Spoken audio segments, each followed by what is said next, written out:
Everything bodybuilding taught me about perfectionism while I do my skincare. If you don't know me, hi, I'm Lee, former bodybuilder, now lifting lessons from the gym into everyday life. Bodybuilding is the ultimate test of perfection. Your goal is to literally step on stage and be judged by your body symmetry by a bunch of random judges. You're chasing this ideal that changes on a literal yearly basis in the industry. To get there, you count every single calorie. You also count what's called macros, which breaks down calories even further into your proteins, carbs, and fats, and you do so to the literal singular number. And you're weighing yourself down to the 10th of a pound. So here's the problem with that. The finish line literally keeps moving. I was never happy with how I looked.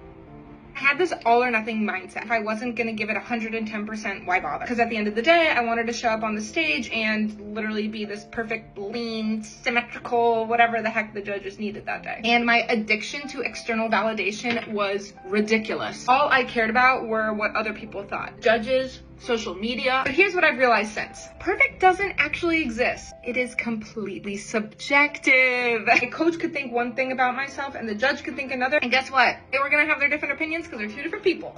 And there's nothing you can do to control that as much as I wanted to. Next, Miley was right. It is all about the climb. I was so obsessed with getting this perfect ending that I didn't really realize that the joy is in the journey along the way. I know that sounds really, really cheesy, but it is true. Your progress is so much more important than perfection. And lastly, you can't be perfect forever or you're gonna burn out. At first, when I started bodybuilding, I thought I can do this forever. I can be a size 0 forever. I can always be this dedicated in the gym and this can be my new life. First of all, I'm currently a size 10, so we know that that didn't work. I very quickly was burnt out, and after 2 years in the industry, I knew that I just couldn't do it anymore. And this all applies outside of the gym too. At school, I always felt like I wasn't studying enough and I should have just done that 30 more minutes. And in relationships or friendships, you might be thinking, oh my God, I should have texted them that last Tuesday when blah, blah, blah came up. None of those things are the problem. What is, oh my gosh, mascara everywhere. Being a perfectionist robs you of that opportunity of celebrating, you know, this mascara job is not perfect, but in the spirit of this conversation, we'll take it. Bodybuilding could never make me perfect like I wanted it to, but it made me realize that I don't have to be. Now I focus on living every day better, and every day I'm one step closer to being better, not perfect. Because if I've learned one thing from bodybuilding, it's that being perfect is never the goal.